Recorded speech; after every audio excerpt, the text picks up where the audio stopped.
Afternoon, Natasha. As you rightfully said, we are outside the Royal Bafokeng Platinum mine here in Rustenburg in the northwest. You rightfully said that this is where a 37-year-old man was shot and killed on Wednesday evening. We understand he was with a group of community members who wanted to bring forward a memorandum of grievances listing various issues, including that the mine is not creating enough jobs, they're not giving procurement to local businesses, and those are some of the issues that they wanted to come and bring forward to the mine management or mine personnel when that fateful incident happened. And we understand security guards at the mine then fired shots at the people who were protesting outside the mine. But now joining us to tell us more about what really happened on Wednesday evening is we're going to start with Ndate Tomi Mtande. He was the leader of that particular march, and he will take us back to what happened on Wednesday. Ndate Mtande, I understand you're also a community leader here. Take us back to that particular day, that incident that took place right here. Good day to viewers. I'm the leader of Robeha village as well as Macharora Kotla. What happened on the third day, it was the brutal shooting to our members, an attempted murder that we had also a casualty in that regard. And if I may have to take you back, what happened during the third day, it all started it emanates from 40 people of the community who were chased away by the mine due to residential matters, and they are stating it as industrial action. And we as community, we convened as leaders of Macharora villagers, we convened at Robeha Village Hall, where community members gave us as leaders mandate and resolution to come to the mine.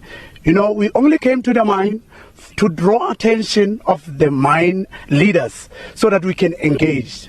What happened, even the leaders, before we departed from that area, I personally said, leadership goes with responsibility. That's when I said to them, when we go along with you there, we should be disciplined. We mustn't carry anything because we are not fighting.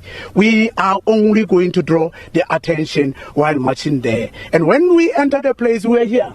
This is the place where it all happened.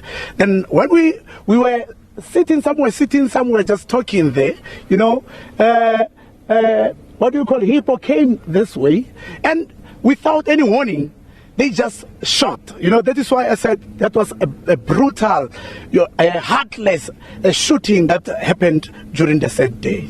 Okay, and we understand also you guys believe that live ammunition was used. We understand several people were injured, some were taken to hospital, one has been discharged. Also talk us through with that, please.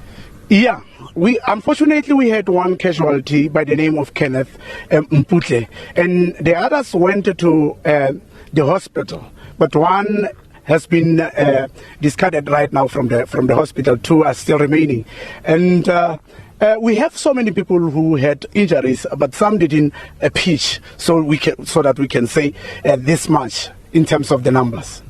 Okay, Natasha, also another interesting issue in this story is that we visited the family this morning together with Ndate Tomi Mtande, and it's sadness, it's shock, as you expressed in that intro. They were not expecting their son not to make it back home or to come back not alive, so to put it. And as a community, what were those issues that were on the memorandum? Before I can even go there, I must allude to the fact that I'm quite disturbed right now because it is business as usual, as you can see. Because you can see the area where we have shown you the area where the person was shot. It is inside the premises of the mine. But Section 54 should have been applied now. But it's business as usual. Everybody is working, as you can see by your own. Back to the question of what was in the memorandum. In the memorandum, we had so many things, but I'll tell you about three, the major ones. We wanted those people who were dismissed because of residential matters to be reinstated into the mine.